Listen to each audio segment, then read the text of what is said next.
Our last presenter of today's session is none other than chairperson of the scientific program. She is a great mentor, physician par excellence, academician, a researcher, currently working as associate professor of medicine at King Edward Medical University, Lahore, and serving PSIM as senior vice president operations. She is advisor to WHO on arboviral diseases, chairperson secretary dengue expert advisory group, member Women in Global Health, Speaker Bureau. She has numerous awards to her name. Governor Award, Presidential Award of Excellence. Please welcome Dr. Somia Iqbal. Thank you very much, Sami, for your very kind introduction. Ladies and gentlemen, Assalamu alaikum. It's very difficult to be the last speaker for the session. I'll try to be as brief as possible. So we are living in a world where diabetes is becoming a huge problem. But how many of you think that diabetes is a problem of Asia? I would like a show of hands, please. So yes, very rightly, if you look at the Asian countries, the burden of diabetes is growing exponentially. And unfortunately, where we live, this right-way center, Pakistan, it's known as the world's diabetes capital, something that you should not be proud of, that we are the highest in the number of people living with diabetes in the entire world.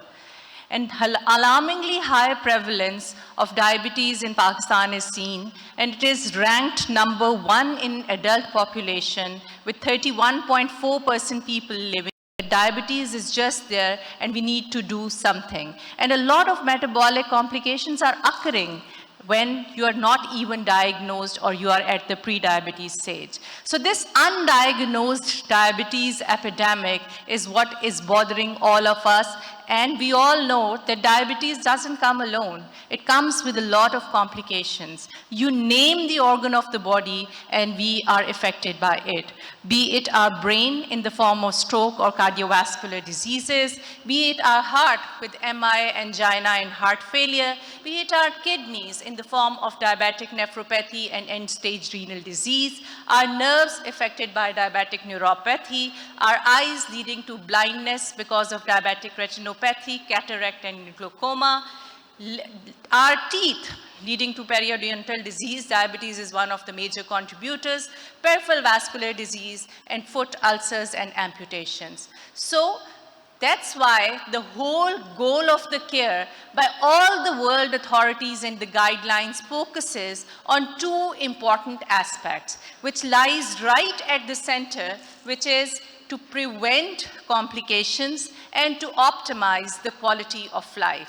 And there are multiple problems which are related to diabetes which need to cater, and if we cater them, then we can optimize the quality of life.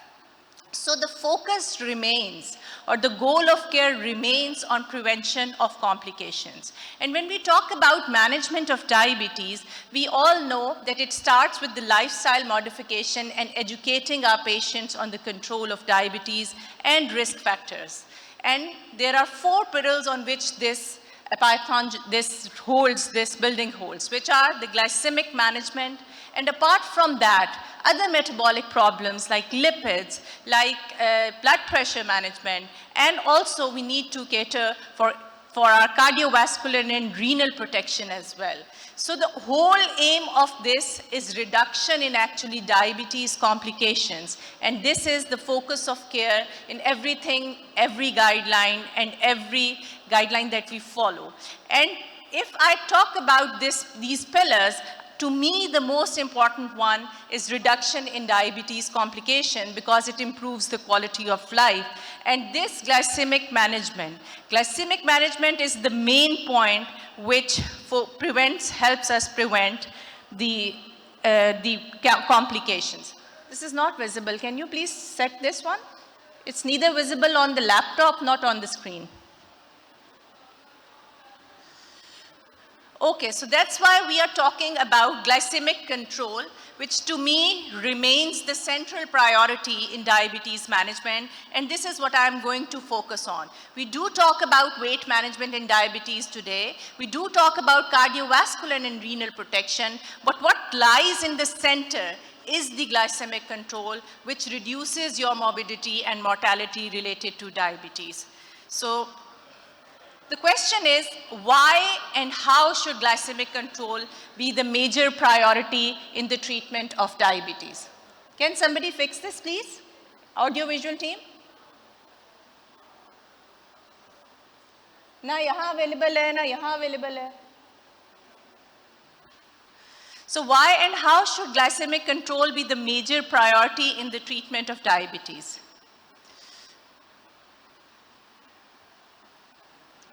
This is important because we know from the data, and UKPDS, which is the largest study related to diabetes, it showed that a 1% decrease in HbA1c is associated with a large reduction in complications. 1% HbA1c reduction is translated into 37% reduction in the microvascular complications like retinopathy or nephropathy, 43% less chances of getting an amputation or a fatal peripheral blood vessel disease, 21% related to decrease in the number of deaths due to diabetes, 14% reductions in heart attack, just 1% HbA1c, and 12% reduction in the incidence of stroke. So that is why we are now focusing on HbA1c reduction. But since the new and the novel agents came in, the focus has slightly shifted. We do talk about glycemic control, but now we are also concerned about the weight of our patients because obesity and diabesity are now synonymous with each other. And we know a lot of patients of diabetes are actually overweight and obese, and we need to be mindful and watchful of the weight of our diabetic population as well. And we also want cardiovascular benefits out of the treatment that we offer to our patients. So it is a very careful balance in diabetes management where we have to manage the glycemia, we have to offer the cardiovascular benefits to our patient, and at the same time, be watchful that the patient is not gaining weight. Rather, we would like him to lose some weight. So with the advent of newer molecules, before these newer molecules came, we only had one gold standard, which was metformin. And then these newer small babies, they chipped in the management of diabetes. Like sulfonylureas came, then DPP-4 inhibitors, then SGLT2 inhibitors, and the game changers, GLP-1 receptor agonists with lots of benefits. And somehow, over the passage of time, the center, the godfather of the management of diabetes, metformin had a fewer role, and these smaller babies, they turned into giants. And in all our discussions related to diabetes, in all international and national meetings these days, a lot of emphasis is put on these novel anti-diabetic agents because they come with a lot of benefit. They are readily available, they are cheap in local market, and they come with weight loss and cardiovascular benefits and renal protection as well. But the forgotten search for glycemic control, that is overlooked somewhere. So glycemic control, ladies and gentlemen, still is central in the hierarchy of priorities in type 2 diabetes management. And nothing surpasses, nothing, the HbA1c reduction in improving the outcome of our patients, in improving the quality of life of our patients, and in prevention of the complication, which is the main goal of treatment for our diabetic patients. So control HbA1c, this is the priority in diabetic patients, and it should be the top priority if we want to prevent complications in our diabetic population. That is why a lot of people are now again talking about glycemic control as being the center of the hierarchy in priorities in type 2 diabetes management. This was recently published in Diabetologia, and I am presenting on behalf of Servier Pharmaceutical, and many of these names that you see, I've worked with them in several capacities in different advisory boards. They did this study, and they're from different parts of the world, and they're all authorities on diabetes management and part of guidelines of diabetes in EASD, in ADA, in IDF as well. So they came up with this debate that still glycemic control is central in the hierarchy of priorities in type 2 diabetes management, and the forgotten search of glycemic control should be brought to limelight again. So there were 8 international diabetes experts who are the authors of this article, who met virtually and then again in person to consider the current role of glycemic control in the management of type 2 diabetes. So in the latest 44 years analysis of UKPDS, which was published 2 years ago, there was early reduction of HbA1c by 0.8% in the intensive treatment, whether they were treated with sulfonylureas or insulin group. And we all know from data that anti-diabetic agent with the most reduction in HbA1c is insulin and sulfonylureas and metformin, as compared with the newer agents who do have a benefit of lowering the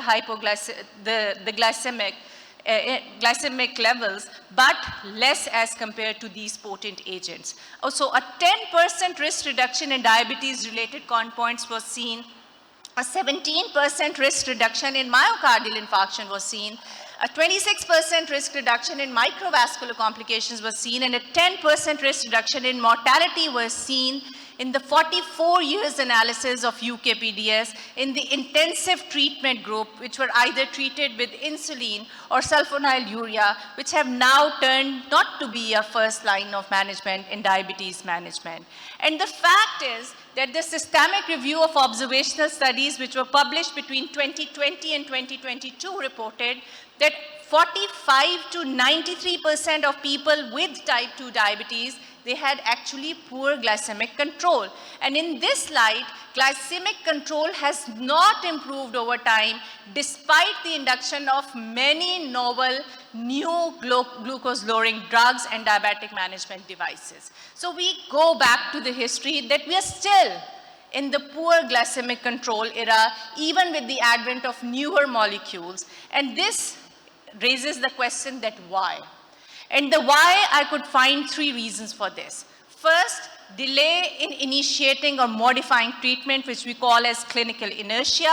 And this delaying treatment intensification for prompt glycemic control means actually a missed opportunity to reduce the adverse clinical outcomes. And in low and middle income countries like ours, like Pakistan, India, Bangladesh, the availability and access to the medications is also a major barrier. So that is why we still are in the region where there is poor glycemic control. High burden of disease, a lot of undiagnosed patients, a big chunk of prediabetes, and on top of that, poorly controlled diabetic population. So where are we heading to? I leave it to the audience to answer. So glycemic control, ladies and gentlemen, remains the most important factor in reducing the cardiovascular risk. And if you see at this data, which was published in New England Journal of Medicine, you will see that in stroke and in acute myocardial infarction, the increasing importance of glycated hemoglobin, which is HbA1c, remains at the top, even above the blood pressure or duration of diabetes or any other factors like smoking or lipid-lowering agents or cholesterol or anything. So at the top still lies the glycated hemoglobin for cardiovascular, which is the #1 killer in the world. So newer glucose-lowering drugs, they have yet to show an impact in the reduction of microvascular complications like neuropathy and retinopathy, and most of the MACE reductions in the major CVOTs were seen in the patients with established disease, and the impact on the individual components of MACE was variable with the novel therapies that now we are using. So the fact remains that the meta-regression of CVOT is estimated that if you have a 0.9% reduction in HbA1c, instead of the observed mean of 0.4%, the reduction in MACE would have been approximately 33%.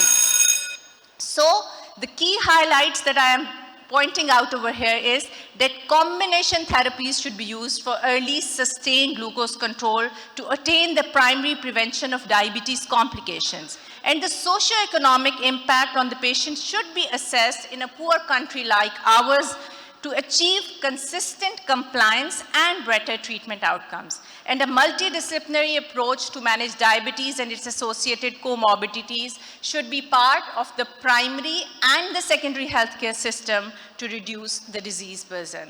So therapeutic strategies should aim for first the intensive glucose control to achieve personalized glycemic targets, especially in patients with early type 2 diabetes who do not have complications, to prevent these complications and to offer them an organ protective effect. So the patient centricity in type 2 diabetes management remains our goal, and for this reason, the glycemic control remains the key parameter of efficacy, and then HbA1c reduction is a marker of this. If we reduce the HbA1c, you have to be mindful that you intensify the treatment, but safely intensify the treatment. And sulfonylureas or insulins, which are now forgotten treatment for diabetes, they still hold place in diabetes management because of their excellent HbA1c reduction. In a poor country like ours, like Pakistan, we cannot negate the effect of glycemic control with these excellent drugs who have far better HbA1c reduction as compared to the newer molecules like sitagliptin or DPP-4 inhibitors. And one of them, sulfonylureas options, is the gliclazide, which is also available in the MR population, which has been used and studied variably. So Ramadan is fast approaching. In another few days, we will be all fasting in the holy month of Ramadan. And there is a lot of studies in fasting related to the diabetes management. We just had Diabetes and Ramadan conference, and we know that about 79% of type 2 diabetic patients in Ramadan also observe fast. And 73% of total diabetic population in Pakistan fast for an average of 20 to 25 days. And they want to fast to this fast to be safe for them. So patient-centric approach, that is glucose plus complication prevention, is the approach. And this Dia Ramadan study you are all familiar with, in which gliclazide MR was used, is known to all of you. But now there is a newer study which they have done by adding a combination of gliclazide MR with an SGLT2 inhibitor-based therapy, which is Add2Dia. And the study has shown remarkable results, and these have shown that patients, they have good reduction in HbA1c, and it is safe in patients. And this what brings you to the end of my presentation, saying that do not forget the importance of glycemic control in diabetes management. While you offer novel anti-diabetic agents to your patients, do consider that in a resource-limited country like Pakistan, where glycemic control is very poor, the compliance is very, very poor, and the patient's affordability is a question mark, we should offer our patients something which is effective, which is safe, which is time-tested, and which lowers your HbA1c, preventing complications in your diabetic population. Thank you very much for your attention.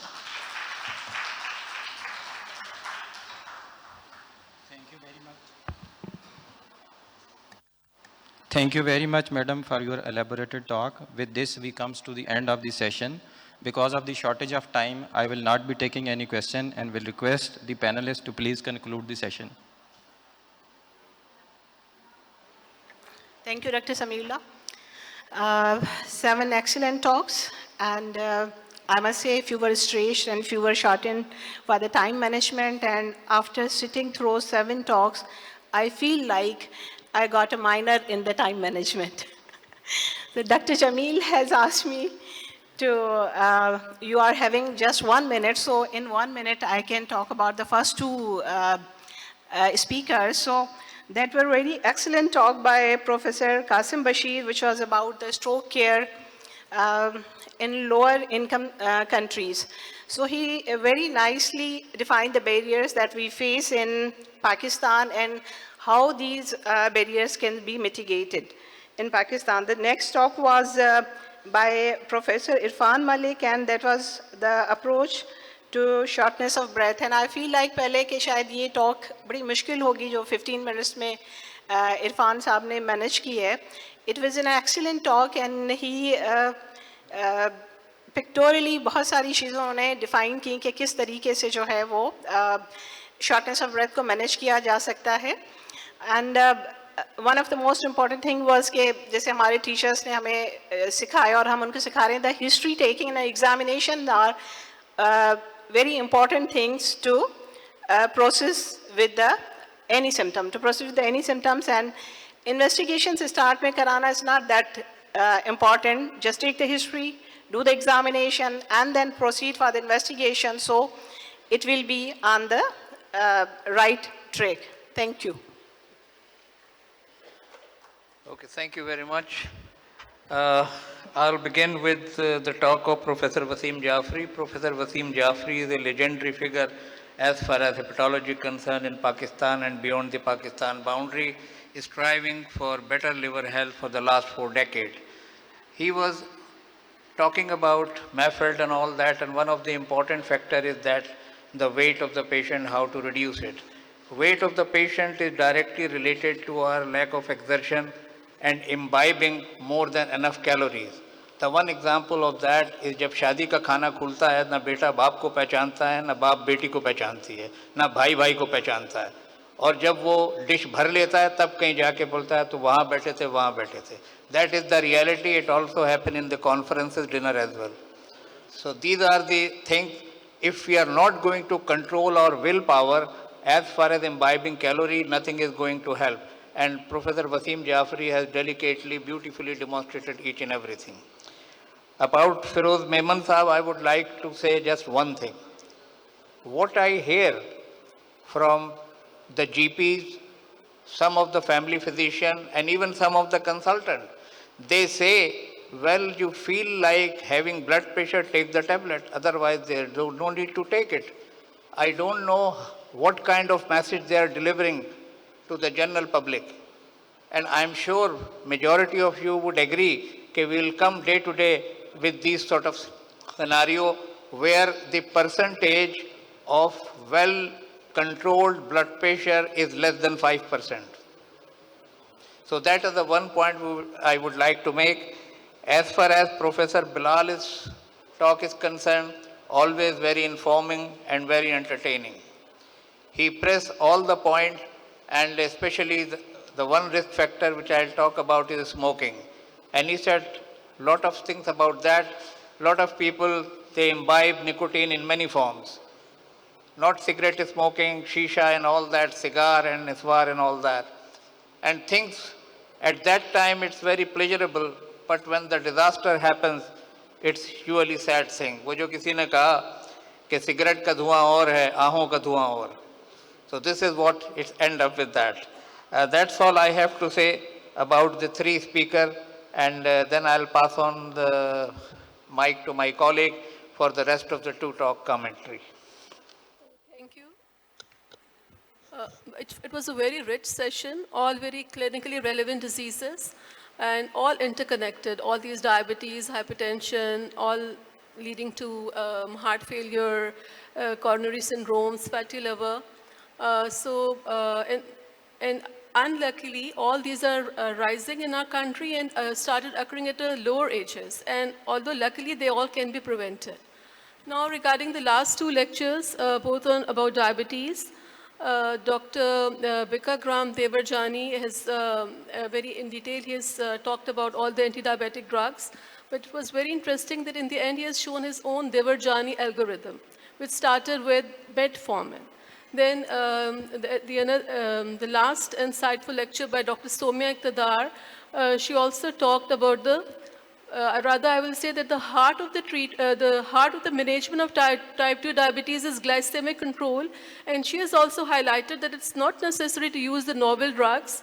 In the low-income countries like Pakistan, we can again start with whatever drug which is feasible for the patient to take, but our aim should be the glycemic control and monitoring of the hemoglobin A1C level, because in this way we can prevent all the complications of diabetes. Thank you. Thank you very much. I congratulate all the speakers for their very informative and insightful lectures. Thank you very much, madam. Thank you very much to all the distinguished panelists, speakers, and the audience. With this, we conclude the session. Thank you.